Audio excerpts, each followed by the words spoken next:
मैत्रिणींनो, आयुष्यातील काही गुंते हे सोडवायचे नसतात, ते सोडून द्यायचे असतात. प्रत्येक प्रश्नाचं उत्तर शोधण्याच्या नादात आपण कधीकधी स्वतःलाच हरवतो. काही वेळा शांतपणे मागे हटणं हेच खरं समाधान असतं. काही गोष्टी सोडल्या तरच नवी दिशा मिळते आणि आयुष्याला नवा अर्थ सापडतो. शांत राहा, सोडून द्या आणि स्वतःला मोकळं करा.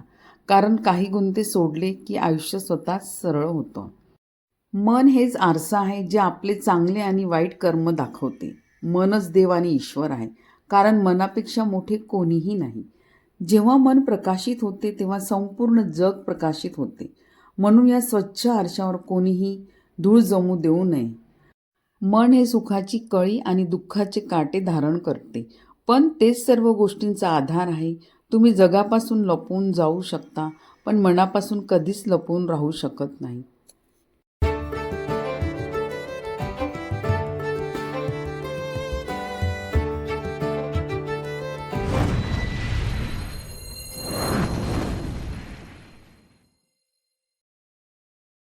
हाय, हॅलो, नमस्कार. मी आपल्या सगळ्यांच्या आणखीन एका नवीन व्हिडिओमध्ये अगदी मनापासून स्वागत करीत आहे. तर मैत्रिणींनो, ही जी तयारी आपण बघत आहात ती आहे नागदिव्यांची. तर आमच्याकडे आज चंपाषष्ठीचा उत्सवही आहे आणि नागदिवेसुद्धा आम्ही करणार आहोत. तर नागदिवे म्हणजे काय हे तुम्हाला प्रश्न पडला असेल.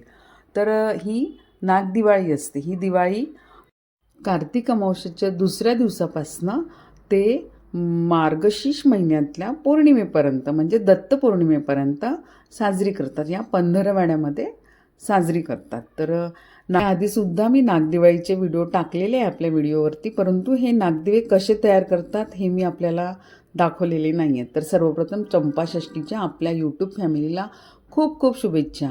आमचे कुळदेव आहे जेजुरीचे खंडोबा आणि कुलस्वामिनी आई तुळजाभवानी आमची कुलस्वामिनी आहे. तर हे नागदिव्यांची रेसिपी मी आपल्याला इथे दाखवित आहे. तर हे नागदिवे कणकीने तयार करतात. तर कणिक छान दळून आणलेली आहे आणि यामध्ये मीठ आणि तेल असं मिक्स केलेलं मी छान पूर्ण कणकीमध्ये, कोरड्या कणकीमध्ये, आणि त्यानंतर थोडे थोडे पाणी टाकून मी ही कणिक मिक्स करून घेतलेली आहे, भिजवून घेतलेली आहे. तर बघू शकता तुम्ही, छान अशी एकदम अशी खूप सैल नाही भिजवायची, ही थोडी कडकच भिजवायची ही कणिक, कारण ते दिवे करायला सोपं पडते. मग ते एकदम पातळ म्हणजे थोडी सैल असली की ती दिवे होत नाहीत मग. तर इथे मी थोडं थोडं पाणी टाकून अशी छान कणिक भिजवून घेतलेलं आहे बघा. म्हणजे खूप पातळ नाही केली आहे, बघू शकता तुम्ही हे.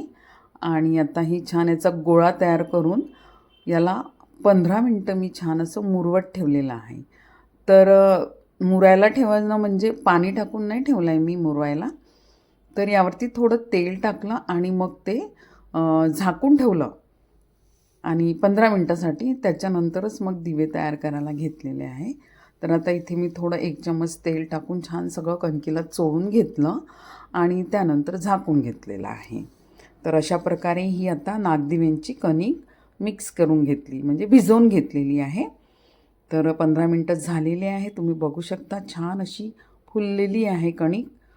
आणि आता याचं छान मळून गोळा तयार करून घ्यायचा आहे परत. चंपाषष्ठीला नैवेद्यामध्ये हे नागदिवे करतात. तर मैत्रिणींनो, प्रत्येक भागातील पद्धत ही वेगळी वेगळी असू शकते. काही ठिकाणी बाजरीचे, काही ठिकाणी ज्वारीचे नागदिवे करतात. तर आमच्याकडे तर हे कणकीचेच करतात. तर बाजरीच्या पिठामध्ये कोणी कोणी गुळाची पाने टाकून गोड असे नागदिवे बनवितात, परंतु आमच्या भागामध्ये फक्त यामध्ये मीठ आणि तेल टाकून हे नागदिवे बनविले जातात. तर मैत्रिणी, तुम्ही इथे बघितलं, आपण ज्याप्रमाणे भाकरीचं पीठ मळतो त्याप्रमाणेच घट्ट असं पीठ मळून घेतलेलं आहे आणि पीठ छान एकजीव झालेलं आहे. आणि त्या पिठाचा आता मी गोळा तयार करून घेतलेला आहे. लांबट उभ्या आकाराचा हा गोळा तयार करून घ्यायचा आहे आणि या लांबट आकारामध्ये असं खालून मी आता अंगठ्याच्या साहाय्याने असं खोलगट भाग तयार करून घेतलेला आहे आणि बाकीच्या बोटांच्या साहाय्याने दाब देऊन त्याला छान आकार दिला आहे. इथे बघू शकता तुम्ही, मी अंगठा असा आतमध्ये टाकला गोळ्याच्या आणि बाकीच्या बोटांनी दाब देऊन असं फिरवत आणि दुसऱ्या हाताच्या अंगठ्याने सुद्धा त्याला प्रेस करत हा दिवा तयार करून घेतलेला आहे. बघा एकसारखा करून घ्यायचा सगळीकडनं आणि दोन्ही साईडनी असा दिवा तयार झालेला आहे हा. तर असं हाताने थोडं प्रेस केलं की एकसारखा होऊन जातो तो. बघा किती छान असा खोलगट भाग तयार झालेला आहे. यामध्ये तेल टाकून वात लावतो आपण, म्हणजे उजळवतो दिवे तेव्हा. आणि बघा असा हा उभा राहिलेला आहे. इतपत कणिक आपल्याला घट्ट मिळवायची आहे. तर बघा उभा राहिला म्हणजे आपले कणिक परफेक्ट आहे. त्याचप्रमाणे मी तुम्हाला दुसरा देखील तयार करून दाखवित आहे दिवा. तुम्ही पहिल्यांदा जरी नागदिवे बनवित असाल तरीही अगदी परफेक्ट नागदिवे कसे बनवायचे हे मी तुम्हाला सांगितलेलं आहे. इथे मी 2 वाट्या पीठ घेतलेलं आहे. त्यामध्ये अर्धा चम्मच मीठ आणि तेल टाकून हे पीठ भिजवून घेतलेलं आहे. प्रमाण मी आधी सांगायचं विसरली होती. तर असे परफेक्ट तुम्ही नागदिवे बनवू शकता. प्रत्येक ठिकाणी हे वेगळ्या वेगळ्या आकारामध्ये बनविले जातात. कोणी अगदी दिवा खाली जो आपला मातीचा जो दिवा असतो त्या आकाराचे बनवितात. तर कोणी दिव्याच्या खाली पाती बनवून त्यावरती नागदिवा बनवितात. तर अगदी थोडे यापेक्षा पण मोठे असे नागदिवे बनवितात. तर असे वेगळ्या वेगळ्या आकारामध्ये सुद्धा नागदिवे बनविले जातात. तर बघा आता हे नागदिवे पूर्ण बनवून झालेले आहे आणि आता मी इथे इडली पात्रामध्ये हे वाफवून घेणार आहे. तर इडली पात्रामध्ये आधी पाणी टाकून त्यावरती मी छान चाळणी वगैरे ठेवून मग हे वाफवून घेणार आहे. तुम्ही हे कुकरलासुद्धा लावू शकता, म्हणजे कुकरमध्ये तुम्ही भातासोबत किंवा वरणासोबतसुद्धा हे वाफवू शकता. तर इथे मी इडली पात्रामध्ये वाफवून घेणार आहे. तर पाणी गरम करायला ठेवलेलं आहे आणि एक चाळणी घेणार आहे किंवा डब्बा, कुठल्याही भांड्यामध्ये तुम्ही हे लावू शकता. तर मी इथे या कुकरच्या डब्यालाच असं छान तेल लावून घेतलेलं आहे आणि यामध्ये आता सगळे दिवे छान असे उभे ठेवणार आहे. काही काही भागामध्ये कढईमध्ये म्हणजे पालेभाज्यांचे देठं टाकतात, जसे मेथीचे आहे, पालकचे आहे किंवा मग कोथिंबिरीच्या काड्या, त्यावरतीसुद्धा हे दिवे वाफायला ठेवतात. पण आमच्याकडे हीच पद्धत आहे.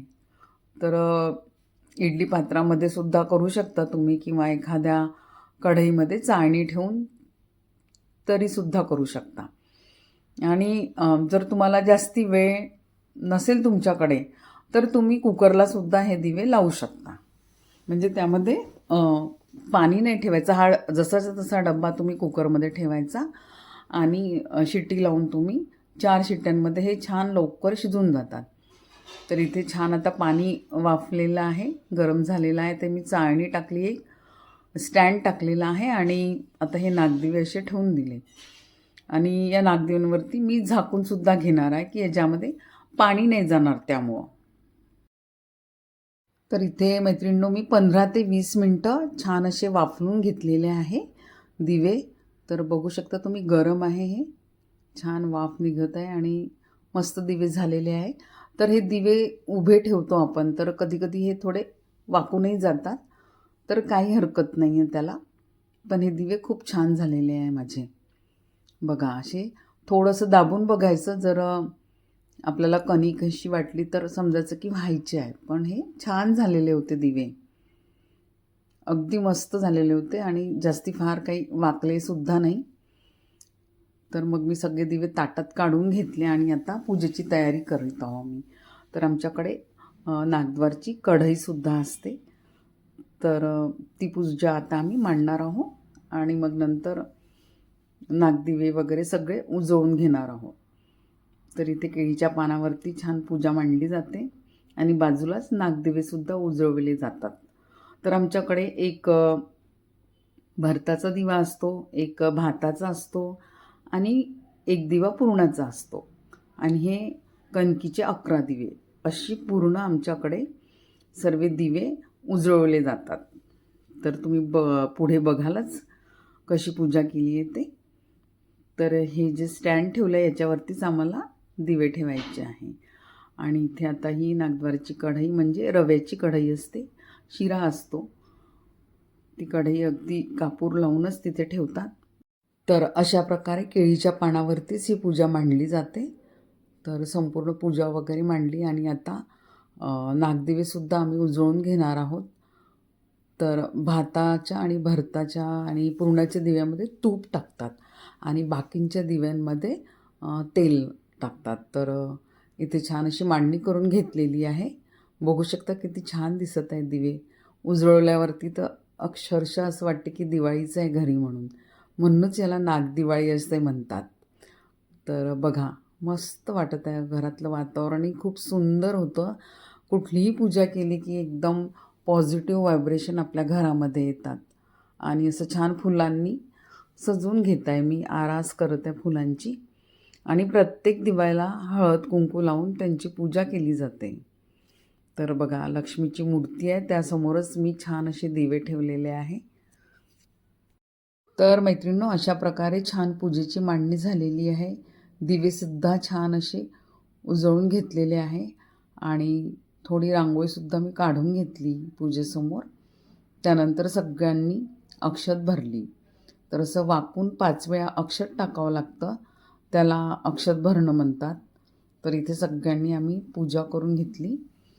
नकुल घरी नव्हता, त्याला काही कामानिमित्त तो बाहेर गेला होता, त्यामुळे आम्ही तिघंच होतो घरी. तर अशी पूजा करून घेतली आम्ही, मी, यांनी, प्राचिनी. तर अशी आमच्याकडे चंपाषष्ठीची पूजा असते. तर बघा देवघरसुद्धा किती सुंदर असं वाटत आहे. आणि त्याचबरोबर खंडोबाला नैवेद्य असतो. बाजरीच्या भाकरी असतात आणि त्याबरोबर पुरण असतं, भरीत असतं, वांग्याचं, कांद्याची पात असा नैवेद्य असतो पूर्ण. तर बघा किती सुंदर असं देवघर वाटत आहे आणि पूजासुद्धा. तर आता आम्ही आरती करून घेतली, त्यानंतर सगळ्यांनी प्रसाद ग्रहण केला. तर मैत्रिणींनो, हा व्हिडिओ कसा वाटला आपल्याला मला नक्की कळवा. व्हिडिओ आवडला असल्यास एक लाईक जरूर करा. चॅनलवरती नवीन असाल तर सबस्क्राईब करायला विसरू नका. परत भेटूया आपण अशाच छानशा व्हिडिओसोबत. Till then bye bye. Take care and stay healthy.